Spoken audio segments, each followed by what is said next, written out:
Lock your doors and check under your beds, because the world's most dangerous criminals are still out there, lurking in the shadows. These elusive figures have evaded capture for years, leaving a trail of terror and destruction in their wake. Brace yourself as we delve into the chilling stories of these masterminds of crime, their heinous acts, and the ongoing efforts to bring them to justice. And we have Dennis Rader. Dennis Rader is an American serial killer who killed 10 people between 1974 to 1991. Now, Dennis likes to go by the name BTK, or the BTK Strangler, which stands for Bind 'em, Torture 'em, Kill 'em. So that right there says a lot about him. In 2005, he was convicted for his crimes, and there's this very creepy video of him detailing his murders. Currently, he is in solitary confinement, which he will be until the day he dies. To this day, though, he is still considered one of the most diabolical serial killers in American history. In our 9th spot, we have Ted Bundy. Ted Bundy was an infamous serial killer who was responsible for murdering 30 women, although it's thought that the number may have been higher. He would often kill these women in brutal ways. Now, one of the reasons why Bundy is on this list is because he managed to escape custody twice. The first time, he jumped out a second-story building and then fled. Eventually, he was caught, but then he escaped again. This time, he lost enough weight to squeeze through a hole in his cell's ceiling. Now, what's scary is that when he did escape, he went on to murder more women.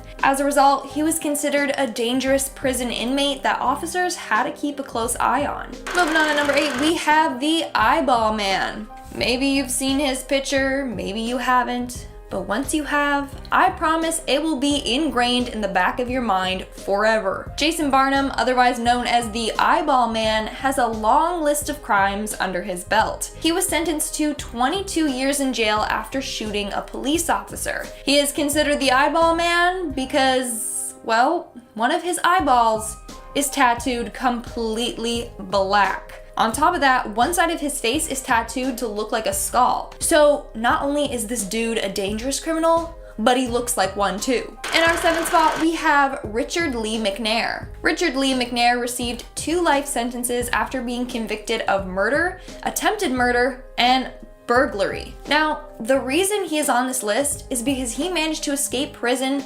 3 different times. The first time was in 1988 when he used lip balm to slide his handcuffs off. Then in 1992, he escaped again. And in 2006, he escaped for his last time by mailing himself out of prison. As a result, he was placed into Supermax prison. To this day, he is known as the master escapist. Making our way down the list at number 6, we have Roy Gardner. Roy Gardner was an American criminal. During the Roaring 20s, he managed to steal more than $350,000 in cash, but clearly he didn't get away with it. But Roy did manage to escape from custody multiple times. He was considered the most dangerous inmate in the history of the Atlanta prison. Newspapers all across the coast had articles written about him, often referring to him as the Smiling Bandit or the Mail Train Bandit or King of the Escape Artists. Due to escaping custody multiple times, he was transferred to Alcatraz. From there, he was considered one of the most notorious and ruthless inmates at Alcatraz. We are now at our 5th and halfway mark with Robert Stroud. Robert Stroud,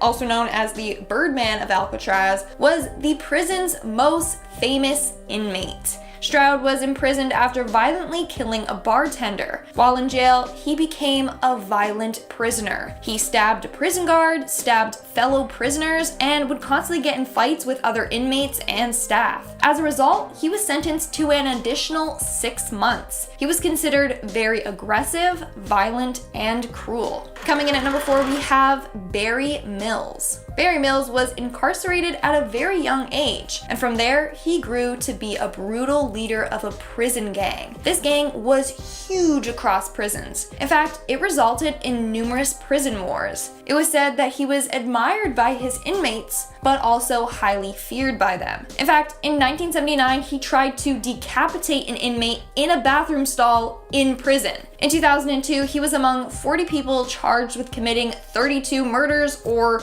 trying to. This gave him the name the Vengeful Killer. Again, this dude looks pretty terrifying. Like, he would always wear dark sunglasses because his eye got damaged in a prison fight. In our third spot, we have Charles Bronson. Charles Bronson was an English criminal who gained the title the most violent prisoner in Britain, or Britain's most notorious prisoner. He was first arrested for armed robbery and served a 7-year sentence. Upon his release, he had a career in bare-knuckle boxing. Then in 1988, he was convicted of conspiracy to commit another robbery. However, this time when he went back to jail, he became a more violent inmate. In fact, there were multiple times where he took inmates as hostages. A famous quote from Bronson reads, "I'm a nice guy, but sometimes I lose all my senses and become nasty." In our second spot, we have Thomas Edward Silverstein. If you Google who is the most dangerous inmate, this dude, Thomas Edward Silverstein, will pop up. Now, don't judge a book by its cover. At first I saw his image and I was like, there's no way that this dude is possibly scary. Boy, was I wrong. So, Silverstein was originally jailed for armed robbery, but while in prison, he committed numerous other crimes. First, he killed one of his officers, in which he stabbed multiple times. Then he murdered multiple other inmates. As a result, he had to be detained in a specially designed cell at the ADX Florence Federal Penitentiary in Colorado. Due to the crimes he committed while in jail, he is considered the most violent prisoner in America. And in our number one spot, we have Robert Maudsley. Robert Maudsley is considered Britain's most dangerous prisoner. In fact, he is so dangerous that he is kept locked up in a glass cell underneath Wakefield Jail. He spends 23 hours of his day in solitary confinement. Now, why is he so dangerous? Well, in 1977, Maudsley and his fellow inmate held another prisoner hostage. They tortured him for 9 hours before cracking his head open and killing him. It's rumored that he may have also eaten some of the prisoner's brain. As a result, he was deemed the real-life Hannibal Lecter. A couple months later, he murdered 2 other inmates. Then he casually told the prison officer that during the next roll call, he would be 2 prisoners short. Starting off with this disturbing list, in at number 10 with Lisa Montgomery. Unlike the others on this list, Lisa has only committed 1 murder, but it is pretty disturbing and a sickening murder. So on a chat room, she pretended to buy a dog from a pregnant woman, but when they met face to face, Lisa strangled the pregnant woman, she cut her open and kidnapped the infant from her womb. She went back home and tried to pass off this baby as her own. The internet's first serial killer makes its way into number 9. John Edwards Robertson made contact with most of his victims in an online chat room. He lured several women from the chat room with his username, the Slave Master. He is a convicted serial killer, con man, kidnapper,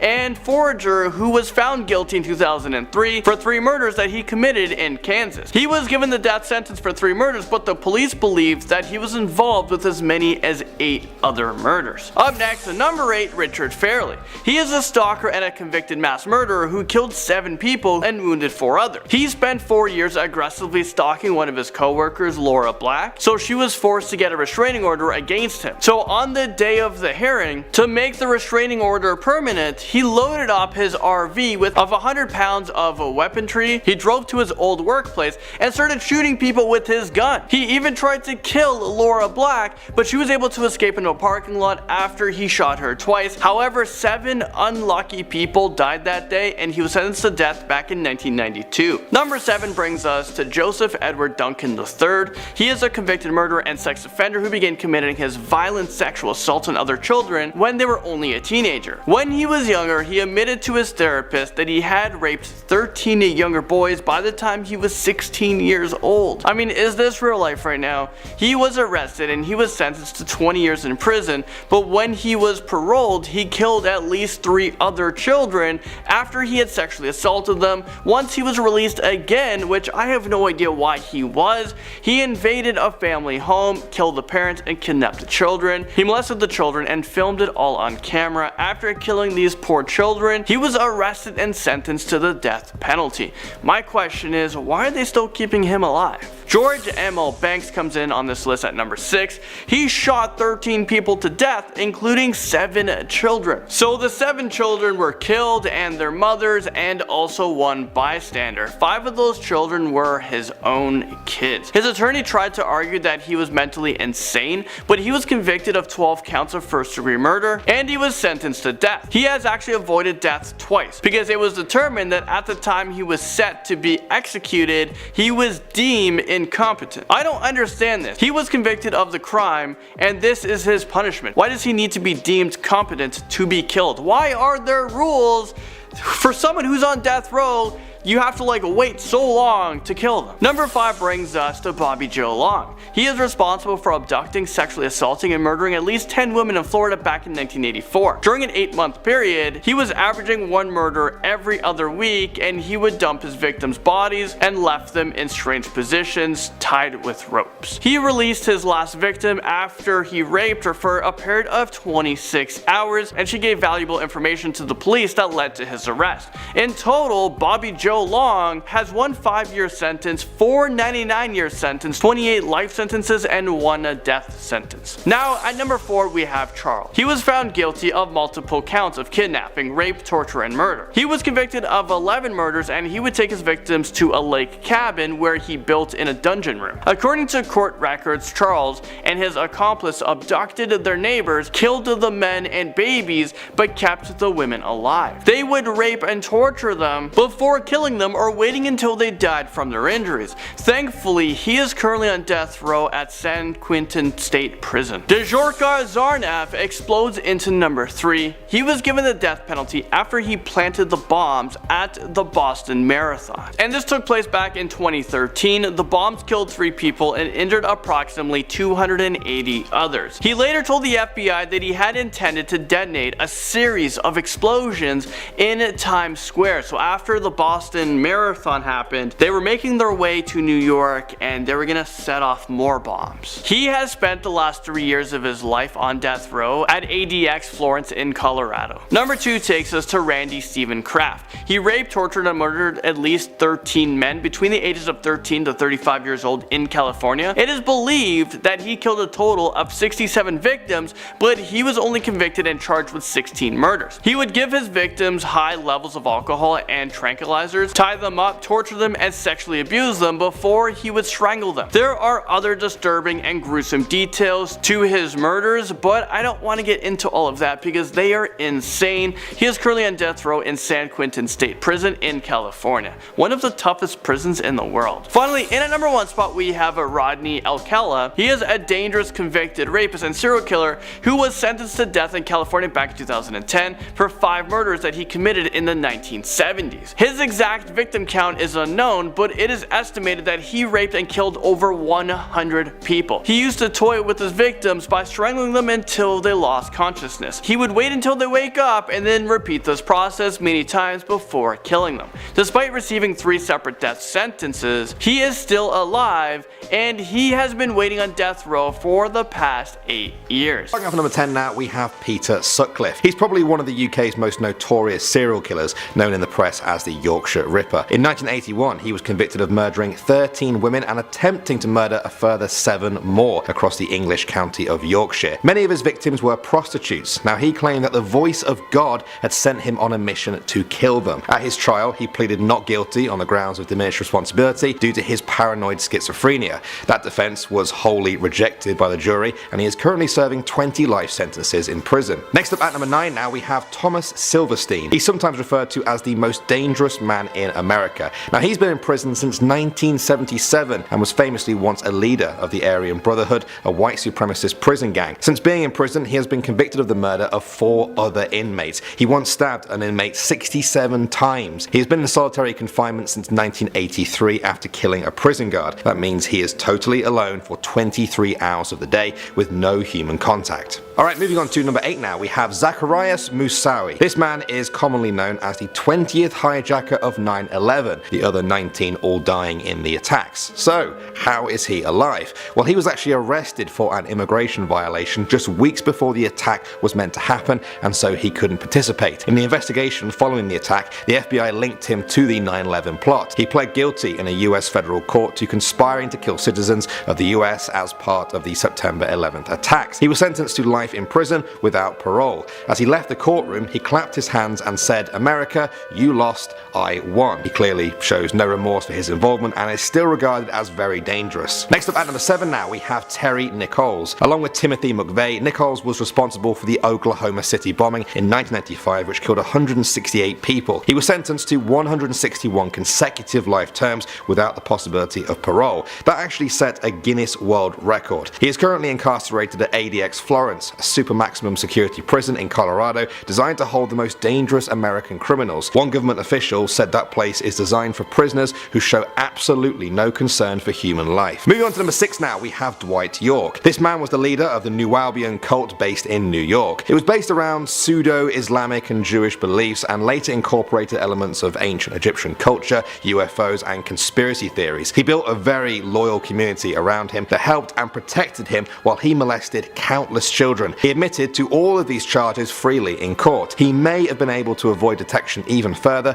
were it not for a huge Egyptian city that he had started building for his followers in Georgia. He is serving 135 years in solitary confinement. Next up at number 5 now, we have Ted Kaczynski. He is also known as the Unabomber. From 1978 to 1995, he mailed 16 bombs to universities and facilities across the US, killing 3 people and injuring a further 23. In 1995, he wrote a 35,000-word manifesto explaining his issues with the direction America was heading in. He sent it to the Washington Post, then blackmailed them into publishing it, saying he would send a bomb to an unspecified location if they didn't print it. The FBI really struggled to track him down. At one point, he was on their top 10 most wanted list. He was apprehended because his own brother suspected that he was the Unabomber. He's serving a life sentence at ADX Florence. Next up at number 4 now, we have Ivan Milat. This Australian convict is also known as the Backpack Killer for his serial killings between 1989 and 1993. He killed 7 young backpackers in the forests of New South Wales in Australia, stabbing them multiple times and even using one of them for target practice to shoot at. His crimes inspired other copycat murders, as well as the movie Wolf Creek. At the number 3 spot now, we have Michael Swango. Also known as Dr. Death, this former doctor turned serial killer is thought to be responsible for up to 60 fatal poisonings of patients and colleagues. He would poison his co-workers with arsenic, sipping it into their food and drink when they weren't looking. With his patients, he would often administer and overdose whatever drug they had been prescribed. At his trial, the prosecution read out pages from his notebook where Swango would describe the joy he felt during his crimes. He is currently serving 3 consecutive life terms at the ADX Florence prison, which we've mentioned earlier on in the video. Alright, moving on to number 2 now, we have Ramzi Youssef. This is the mastermind behind the 1993 World Trade Center bombing, an attack 8 years prior to 9/11. He detonated a 1,000-pound car bomb in the garage below the World Trade Center, killing 6 people and injuring over 1,000 more. In court, he said, "Yes, I am a terrorist and proud of it." He didn't receive the death penalty because it didn't become legal for his crime until a year after that crime happened. Instead, he is now serving 240 years in prison, a total of the life expectancies of the people killed in the attack. And finally, at number 1 now, we have Charles Edmund Cullen. This former nurse is suspected to be the most prolific serial killer in American history. Now, he has confessed to killing up to 40 of his patients over his 16-year career through overdoses and medical contamination. When investigators began to interview him though, they realized he may have killed a lot more people. Some experts estimate up to 400. He told police that he killed them to end their suffering, but other staff at the hospital described the patients as recovering well. He is currently serving 127 years in prison and still seems very unaware of the suffering and damage he's caused. Okay, so coming in at number 10, I find this really creepy. We have the Watcher. If you don't already know about the Watcher, get ready to be spooked. The Westfield Watcher has been sending threatening letters to families living in a house at 657 Boulevard, Westfield, New Jersey. The issue gained public attention in 2014 when a family with 3 young children moved into the home. They started getting letters signed The Watcher. The Watcher introduced themselves in a letter that read, "My grandfather watched the house in the 1920s. My father watched it in the 1960s. It's my time now." Creepy. They also demanded young blood, and in in a more recent exchange, they were said to have been sinister and derogatory. Some may argue that the Watcher isn't dangerous, but for me, I don't know who they are or what else they could be up to in the neighborhood, and they really freak me out. Coming in at number 9, if you live in Ohio, watch out. In August 2017, an Ohio suspected rapist escaped from a police van. He then stole the policeman's gun as he made his getaway. 32-year-old Brandon Powell was arrested for rape, attempted rape, and sexual battery. He also cut his own throat following the arrest, which officers now think was part of his escape plan. He's 6 foot tall and around 115 pounds. He has dark hair with graying tips and a beard. He's on the loose, he's armed, and he's dangerous. Coming in at number 8, we have the Merseyside murderer. Hip hip hurrah, it's another murderer just escaped from prison. 28-year-old Sean Walmsley escaped from a hospital in Liverpool in February 2017, and he's still at large. He was sent to jail for dealing drugs and savagely killing a man in 2014. Now, he was supposed to be spending 30 years behind bars, which is a lot. 2 assailants with knives rescued Walmsley from police custody at the hospital. He apparently starved himself to lose weight so he could pretend that he was ill. He's 6 foot tall, slim with dark hair and blue eyes. Again, he is armed and dangerous. Coming in at number 7, we have the beer bottle killer. Also dubbed Beer Man, the beer bottle killer is a suspected serial killer from Mumbai in India. The killer murdered 6 people between October 2006 and January 2007. Now, each time they left a beer bottle by the bodies. Weird. A possible 7th murder by the same killer took place in January 2008. While one homeless man was arrested, he was eventually cleared of the crime due to a lack of evidence. Another Indian serial killer still out there, we have Stone Man at number 6. Beer Man, Stone Man. These Indian serial killers seem to really enjoy branding as much as they enjoy killing, which is horrible and really dark. Stone Man, who very well could be a stone woman for all we know, is a killer that was discovered by the trail of homeless bodies that they left behind. Stone Man is known to have killed at least 13 people, although as they're always homeless people, we don't actually know the exact number of deaths. It could be way more. This is the really grim part. This killer got their name by killing their victims with a stone. Just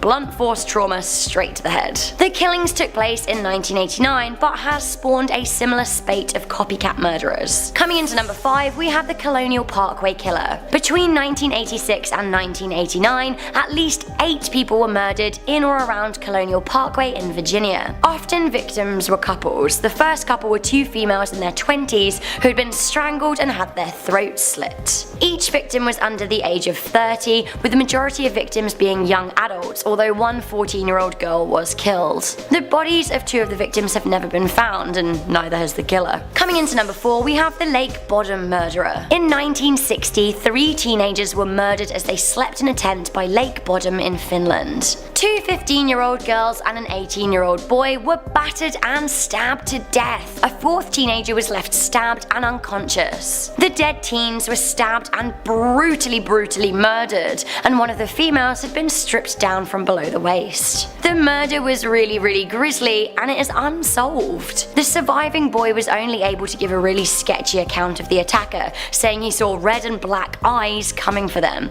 Creepy. Coming into number 3, we have the Alps killer. In 2012, an entire family was attacked near Annecy in the French Alps. Saad, Iqbal and Shwailer Al-Hili were shot at close range in their car. A cyclist, Sylviane Mollier, was also found shot dead at the scene. The family's 2 children, aged 7 and 4, survived, one of which hid under her dead mother's legs for 8 hours. This was all while her sister lay shot and bleeding next to her. No killer or group of killers has ever been found, and the case bears similarities to a mass murder in 1986. In that murder, 2 teachers in their 20s were shot for seemingly no reason in Brittany, France. A killer who still seems to be amid their killing spree at number 2, we have the Long Island killer. There is a killer in the state of New York, and they seem to still be at it. The Long Island killer is a suspected serial killer who has murdered a possible 17 people and dumped their bodies along the Ocean Parkway near remote parts of Long Island.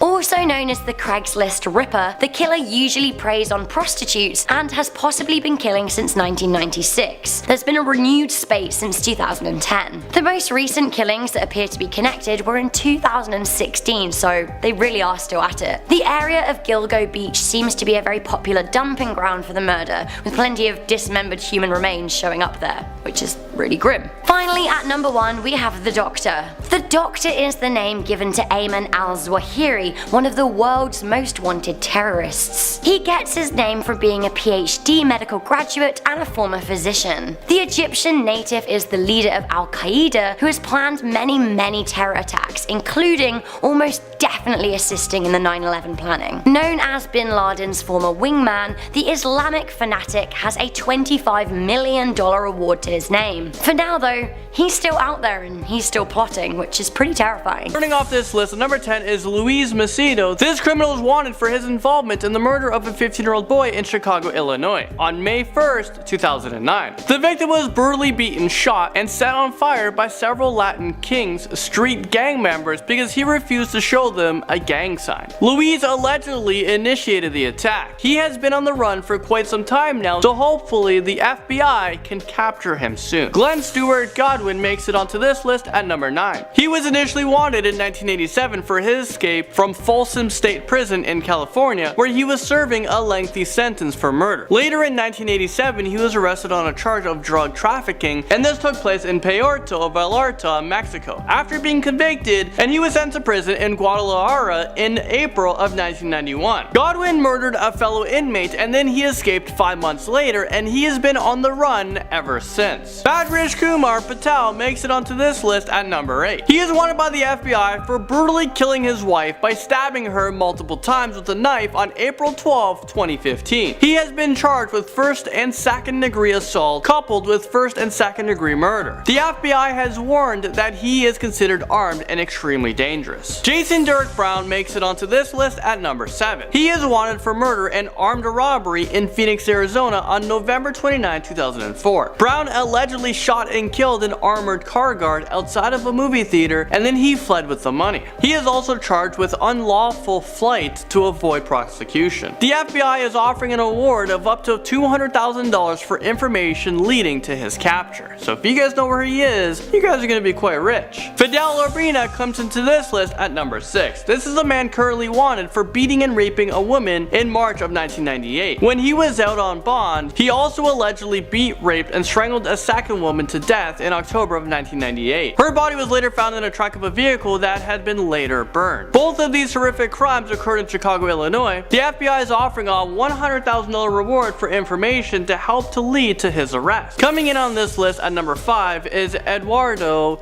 Ravello, and he was charged in Texas in 2008 for his involvement, conspiracy to launder money, and conspiracy to possess heroin, cocaine, and marijuana with the intent to distribute. His alleged criminal activities began in 2003. In March of 2008, he became the leader of a gang shortly after betraying his leader, stabbing him several times, and shooting him right in the neck. It is believed that Ravello and his gang members are hitmen for a Mexican drug cartel and are responsible for multiple homicides, arson, assault, auto theft, contract killing, extortion, kidnapping, prostitution, and human and drug trafficking. That was a whole lot, god damn. At number 4, we have the Yasser Abdel Said, and he is wanted in his alleged involvement in the murders of 2 teenage daughters. Said is also Muslim, who's reported to have been very controlling of his daughters, and he had believed that his daughter had dishonored the family by the refusal to adhere to conservative traditional culture behavior. So on January 1st, 2008, he lured them into his taxi cab and then he proceeded to shoot them. Said is known to be carrying a weapon at all times. Moving right along into our number 3 spot, Robert William Fisher. Robert is wanted for allegedly killing his wife and 2 young children and then blowing up the house where they lived in Arizona back in April 2001. On that morning, his wife was shot in the back of the head and the children's throats were slashed from ear to ear. According to the FBI, he's believed to be in possession of several weapons, including a high-powered rifle. William Bradford Bishop Jr. earns his way onto this list at number 2. This man is wanted for allegedly bludgeoning to death his 37-year-old wife, 68-year-old mother, and 3 sons ages 5, 10, and 14 years old. And these murders occurred in Bethesda, Maryland on March 1st, 1976. He then proceeded to transport their bodies to North Carolina, where he buried the bodies in a shallow grave and then he lit it on fire. Bishop reportedly had been under psychiatric care in the past and he used medication for depression. He was described as intense and self-absorbed, prone to violence outbursts. A can't believe that he's actually been missing for over 40 years. Now on the top of this list at number 1 is Alexis Flores. He is wanted for his alleged involvement in the kidnapping, rape, and murder of a 5-year-old girl in Philadelphia, Pennsylvania. The little girl was reportedly missing in late July of 2000 and later found strangled to death in a nearby apartment in early August of 2000. Flores was also added to the FBI's top 10 most wanted fugitives list on June 2nd, 2007, and there is an award of up to $100,000 for information leading directly to his capture. Well, there you guys have it. Coming in at number 10, we have the Japanese vending machine killer. In Japan in 1985, a series of poisonings took place in Hiroshima. What are referred to as the paraquat murders or the vending machine murders all happened within a space of 2 months between September and November, and a total of 12 people died as a result. A murderous maniac had poisoned soft drinks and placed them in vending machines. As you know, Japan is vending machine country, so pretty easy. At the time, an energy drink company were doing a promotion wherein machines would dispense 2 drinks rather than 1, so customers just thought that they had a free drink. Others just saw the seemingly unopened drinks in the dispenser slot and thought it was their lucky day. I know if I saw a Coke that was just there, I'd be like, hey,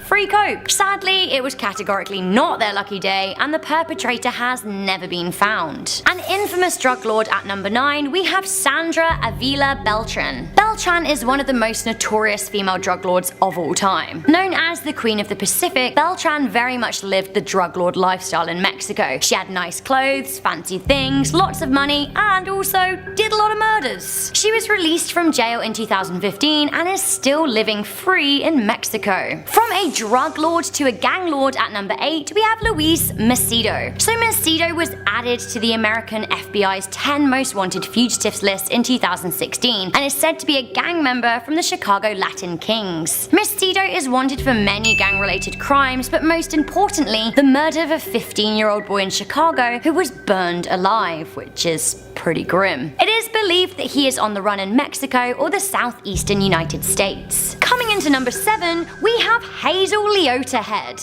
This woman, who has changed her name on several occasions, is wanted by the FBI for fraud and murder. She is thought to have married 10 men, all vulnerable and lonely. She was already wanted for burning down a boyfriend's trailer when she shot Charles Barker in the back of the head in Benton, LA. She is known to place singles advertisements in local papers looking for love/someone to steal from. She often works odd waitressing jobs and moves around the country with truck drivers. Her wanted poster says that she may have ties to Wheat Ridge, Colorado. Coming into number 6, we have the 4chan killer. I feel like the internet is brilliant for so many reasons, but there are dark parts. In those dark areas, dark people thrive. The 4chan serial killer is a person who posted on the controversial thread site 4chan claiming to be exactly that, a serial killer. They said that they'd murdered several women. They then wanted to play a sick guessing game, saying that they would post pictures of dead girls if users could guess the previous girl's name. They then posted a picture of a woman named Shauna Maynard alive and then dead, and lo and behold, she had been missing since 1998. After several posts of their other supposed victims alive and dead, the FBI were contacted. However, unfortunately, the killer has not yet been found and could very well still be out there. Coming into number 5, we have Nikolai Dzumagaliev. I'm sorry if I butchered that, but trust me, he's butchered more people. So you have to love it when criminally insane cannibals escape their mental asylums, don't you? Well guys, say hello to Nikolai, a guy who was jailed in the 80s after admitting to killing and eating a number of women. Oh, and he also has metal teeth. All the better for biting you with, my dear. Last year, he broke out of an asylum and then ended up being spotted in Almaty, Kazakhstan. Coincidentally, a young girl promptly went missing. His chilling confessions include enjoying hunting women, drinking their blood, and grilling their hearts. Lovely. Coming into number 4, we have the Edmonton serial killer. Since 1975, over 30 bodies have been found in fields around Edmonton in Alberta, Canada. The killings were largely ignored because the victims were often sex workers or Native Americans, and for some reason that appears to be less of a concern for police in the area, which is extremely depressing. The police finally started to pay attention when the body count started to rack up. Only in the past 5 years or so, they've admitted they actually have a serial killer problem and the killers at large. The murders bear some similarities to the Highway of Tears murders along the British Columbia's Highway 16, so who knows how far this murderer could have travelled. Coming into number 3, we have the jihadi White Widow. The White Widow, aka Samantha Laithwaite, is one of the world's most wanted terrorists. She played a clueless victim when her husband was outed as one of the London 7/7 bombers that killed 52 people and injured 784. Turns out she was in on it all along and has links to Islamic extremist group Al-Shabaab. She was also linked to a grenade attack in Kenya and the horrible Westgate shopping mall attack that killed 71 people. It is thought that she plays a strong role in recruiting young girls to come to Syria as jihadi brides. Coming into number 2, we have Pedro Alonso Lopez. There are no words shameful enough to describe Pedro Lopez. He's a man who's wanted for murder for over 300 girls in Colombia, Ecuador and Peru in the 70s. Yes, girls, not women. They were mostly between the ages of 8 and 12. He was only found out when a landslide in the 80s exposed one of his mass graves. He would pretend to be a salesman or someone in need of help, and then he would steal a girl away, rape and then kill her. Why? Because he said he wanted to help them go to heaven. Maximum prison sentences in Ecuador are 16 years. Now he served just 14 years and was released 20 years ago. Nobody knows where he is now, but he is wanted in connection with a 2002 murder. What a scary guy to be out there on the loose. Scarier still, at number 1, we have Abu Bakr al-Baghdadi. This cretinous maniac is the leader of Daesh or ISIS. ISIS of course are the terrorist jihadi military group who enjoy beheading people, waging illegal war, burning villages and raping women. Why? Well, because they're evil, but they'll tell you God told them to do it, which is what a lot of evil people say. ISIS pretty much want to kill all of us, but those they don't want to kill, they want to enslave. Hurrah! The Russian military did think that they got a hit on Baghdadi, but sadly they were unable to confirm it, meaning he's probably underground somewhere like the worm he is. Gross. Discover America's most haunted cities. Haunted American cities that you might be living in. Check out the video now to find out more. You'll be sure to thank us later when you find out you live in the most haunted city in America.